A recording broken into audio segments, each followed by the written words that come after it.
आज की वीडियो में हम बात करने वाले हैं ईसीजी के बारे में। हम जानेंगे ईसीजी क्या होता है और कैसे हम इसकी रिपोर्ट को रीड करते हैं। तो इस वीडियो में हम सिंपल भाषा में जानने वाले हैं कि ईसीजी क्या होता है। देखिए, ईसीजी का मतलब होता है इलेक्ट्रोकार्डियोग्राम, और इसके द्वारा हम अपने हार्ट की एक्टिविटी को देखते हैं, यानी कि हमारा हार्ट किस तरह से काम कर रहा है या फिर उसमें कोई डिसीज़ तो नहीं है। तो देखिए, जब हम ईसीजी को करते हैं तो हमें इस तरह का ग्राफ दिखने को मिलता है, लेकिन हमें ये बिल्कुल भी समझ में नहीं आता है कि इसमें क्या हो रहा है। तो आज की वीडियो में हम इसे ही जानने की कोशिश करेंगे कि आप इसे कैसे देख सकते हैं या फिर कैसे आप इसमें कोई बीमारी ढूंढ सकते हैं। तो देखिए, हमने उस ईसीजी ग्राफ के एक सेगमेंट को यहाँ पर ले लिया है जिससे आप उसे अच्छे से समझ सकें। जैसे कि यहाँ पर है PQRS-T, तो ये एक सेगमेंट है जो कि बार बार इस ग्राफ में रिपीट होता है। यदि आप इसे समझ जाएंगे तो आप पूरे ग्राफ को अच्छे से समझ जाएंगे। तो हम इसे ही समझने की कोशिश करते हैं। तो यहाँ पर पहला है P, दैन दूसरा है QRS कॉम्प्लेक्स एंड तीसरा है यहाँ पर T। तो हमें इन्हें ही देखना होता है। और यहाँ पर P और R के बीच के जो दूरी होती है उसे हम कहते हैं PR इंटरवल, और यहाँ पर S और T के बीच की जो दूरी होती है उसे हम कहते हैं ST इंटरवल। तो इस तरह से हम इसे देखते हैं। और एक सेगमेंट से दूसरे सेगमेंट की दूरी होती है 0.20 सेकेंड। ये नॉर्मल वैल्यू होती है। तो आप जानते हैं कि हमारे हार्ट में या फिर हमारे दिल में 4 चैम्बर पाए जाते हैं।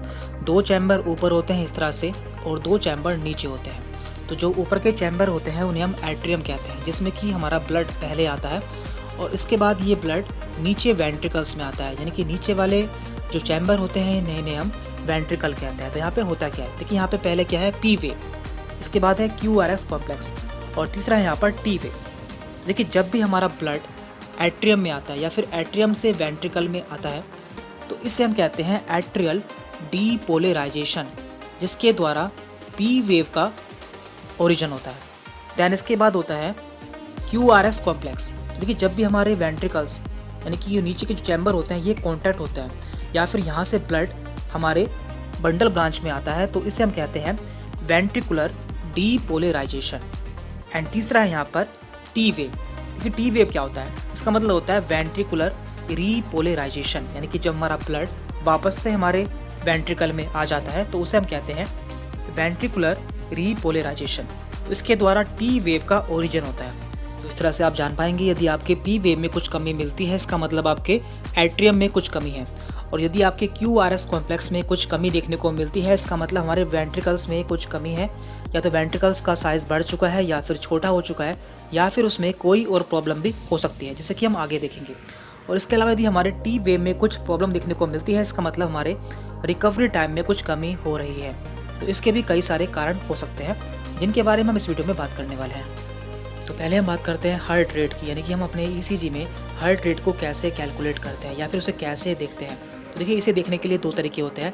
पहला तरीका है जब हमारी जो रिदम होती है वो रेगुलर होती है, यानी कि जो हमारे ये रिदम्स होती हैं ये रेगुलर होती है, यानी कि ऊपर नीचे नहीं होती है। तो हम इसे कैसे देखते हैं, देखिए इसे देखने के लिए क्या करते हैं, तो जो हमारे 2 सेगमेंट हैं, यानी कि ये पहला सेगमेंट है और ये दूसरा सेगमेंट है, यानी कि जो 2 RR इंटरवल हैं इनके बीच के हम देखते हैं कि कितने स्क्वायर हैं।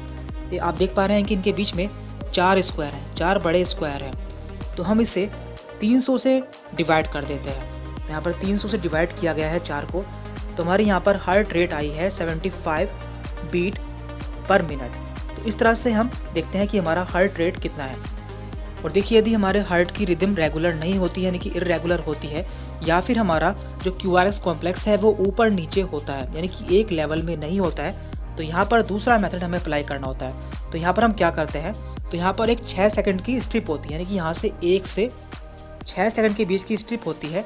तो इसमें हम QRS कॉम्प्लेक्स को कैलकुलेट कर लेते हैं कि कितने हैं। तो यहाँ पर है 1 2 3 4 5 6 एंड देन इसे हम 10 से मल्टीप्लाई कर देते हैं। तो इस तरह से यहाँ पर हमारी हार्ट रेट आ गई है 60 बीट प्रति मिनट। तो इस तरह से दोनों ही कंडीशन में हम अपने हार्ट रेट को निकाल सकते हैं।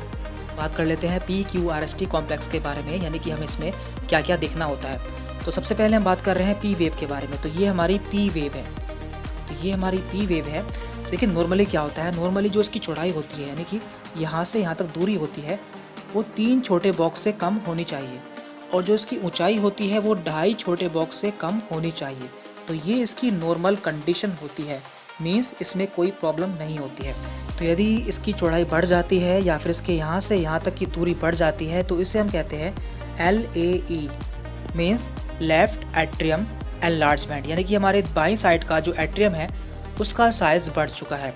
और यदि इसकी ऊंचाई बढ़ जाती है या फिर हमें इसकी ऊंचाई ज़्यादा देखने को मिलती है, इसका मतलब होता है RAE means right atrium enlargement, यानी कि हमारे दाईं साइड का जो एट्रियम है उसका साइज़ बढ़ चुका है। तो इस तरह से हम इसे जान सकते हैं। तो देखिए यहाँ पे हमने पी वेव की कुछ कंडीशन को दिखाया हुआ है। सबसे पहले यहाँ पर है नॉर्मल कंडीशन। तो नॉर्मल कंडीशन में इसकी जो पिक्चर होती है वो ऐसी होती है, लेकिन यदि ये पतली होकर लंबी हो जाती है, यानी कि इस तरह से हो जाती है, तो इसे हम कहते हैं RAE यानी कि राइट एट्रियम एनलार्जमेंट। इसके अलावा यदि ये इस तरह से हो जाती है, यानी कि ये चौड़ी हो जाती है, तो इसे हम कहते हैं लेफ्ट एट्रियम एनलार्जमेंट। और यदि ये चौड़ी होकर और लंबी भी हो जाती है तो इसे हम कहते हैं RAE प्लस LAE, यानी कि इसमें दोनों ही एनलार्जमेंट हो चुके हैं। अब हम बात करते हैं QRS कॉम्प्लेक्स के बारे में। तो ये होता है QRS कॉम्प्लेक्स। तो आप जानते हैं कि ये किस समय होता है, जब भी हमारे वेंट्रिकल्स डीपोलराइज होते हैं तो उस समय हमारा QRS कॉम्प्लेक्स बनता है। और इसके बीच की जो दूरी होती है वो होती है 0.08 से 0.12 सेकेंड। तो ये इसकी नॉर्मल कंडीशन है।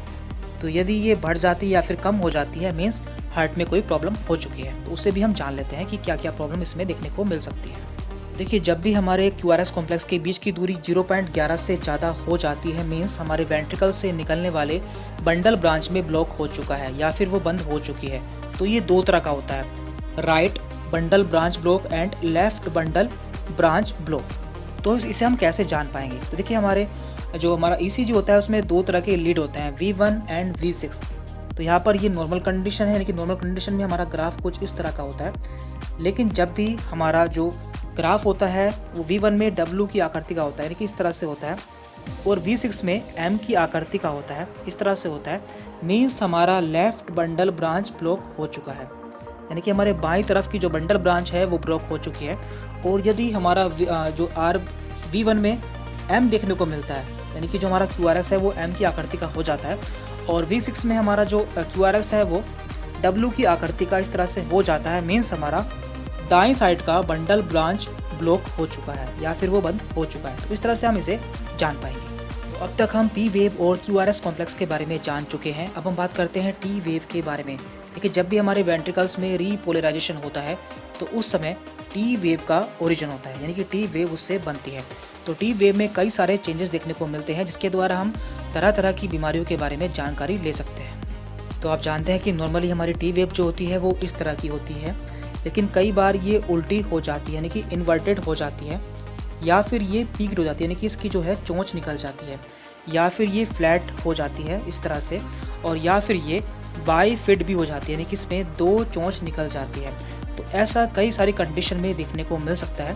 तो हम जान लेते हैं कि ऐसा कौन कौन सी कंडीशन में देखने को मिलता है। तो देखिए, T वेव के द्वारा हम हार्ट की कई सारी प्रॉब्लम के बारे में जान सकते हैं। तो मेनली यहाँ पे हमने इसे 3 ग्रुप में डिवाइड कर लिया है। तो पहला है यहाँ पर प्रोमिनेंट, दूसरा है इन्वर्टेड, यानी कि जो T वेव है वो उल्टी हो चुकी है, और तीसरा है यहाँ पर अदर, जिसमें क्या आता है फ्लैट एंड बाईफेसिक। तो ये टाइम पर भी डिपेंड करता है, यानी कि जो हमारी T वेव है वो नॉर्मल कंडीशन से एबनॉर्मल कंडीशन में कितनी देर तक रही है। जैसे कि यदि किसी पेशेंट की T वेव 2 से 3 घंटे तक उल्टी रहती है, यानी कि इन्वर्टेड रहती है, इसका मतलब पेशेंट को एक्यूट MI का अटैक आया, यानी कि उसे मायोकार्डियल इन्फेक्शन हो चुका है। तो इस तरह से हम इसे जान पाते हैं। तो यहाँ पर प्रोमिनेंट में है hypercalcaemia, benign early repolarisation, acute myopericarditis, bundle branch block and left ventricular hypertrophy. इसके अलावा इन्वर्टेड में है bundle branch block, pericarditis, pulmonary embolism, left ventricular hypertrophy. तो इस तरह से आप यहाँ पर देख सकते हैं। और यहाँ पर अदर्स में है metabolic and post electrical cardioversion. तो इस तरह से हम T वेव के द्वारा कई सारी प्रॉब्लम का पता लगा सकते हैं। अब हम बात करते हैं ST इंटरवल के बारे में, यानी कि S और T के बीच की दूरी के बारे में। तो इसके द्वारा हमें हार्ट के बारे में बहुत ही महत्वपूर्ण जानकारी मिलती है। तो ये कई बार ऊपर भी चला जाता है और कई बार ये नीचे भी चला जाता है। यदि ये ऊपर जाता है तो हम इसे ST एलिवेशन कहते हैं, और यदि नीचे जाता है तो इसे हम ST डिप्रेशन कहते हैं। यहाँ पे हमने इसका डायग्राम दिया हुआ है। ये हमारा नॉर्मल ECG है, ये हमारा नॉर्मल ECG है, और यहाँ पर है ST डिप्रेशन, यानी कि जो आपका ST है वो नीचे जा चुका है, और ये है आपका ST एलिवेशन, यानी कि जो आपका ST है वो ऊपर जा चुका है। तो ये क्यों जाता है, इसके कई सारे रीज़न होते हैं, तो उसके बारे में भी हम जान लेते हैं। तो देखिए यहाँ पर दिया हुआ है एसटी सेगमेंट के एलिवेशन के कारण और एसटी सेगमेंट के डिप्रेशन के कारण, यानी कि इनके क्या क्या कारण होते हैं उन सभी को हमने यहाँ पर दिया हुआ है। तो इन सभी कारणों को हम एक वीडियो में कवर नहीं कर सकते क्योंकि वीडियो काफ़ी लंबी हो जाएगी। तो इन सभी को हम नेक्स्ट वीडियो में धीरे धीरे कवर कर लेंगे, क्योंकि ये सभी टाइम एंड साइज़ पर वेरी करते हैं। यानी कि जो हमारा एसटी वेरिएशन है, यानी कि एसटी जो हमारा कर्व है उसके बीच का जो दूरी है वो कितनी है और उसका साइज़ किस तरह का बना है, तो उसे देखकर हम जान पाते हैं कि हमारे हार्ट में इनमें से कौन सी प्रॉब्लम है। तो उसके बारे में भी हम अगली वीडियो में धीरे धीरे जान लेंगे, आपको कम्प्लीटली बता देंगे कि आप किस तरह से जान पाएंगे कि इनमें से कौन सी प्रॉब्लम हो सकती है। तो आज की वीडियो में इतना था। यदि आपको कोई डाउट रहता है तो आप हमसे कमेंट करके पूछ सकते हैं।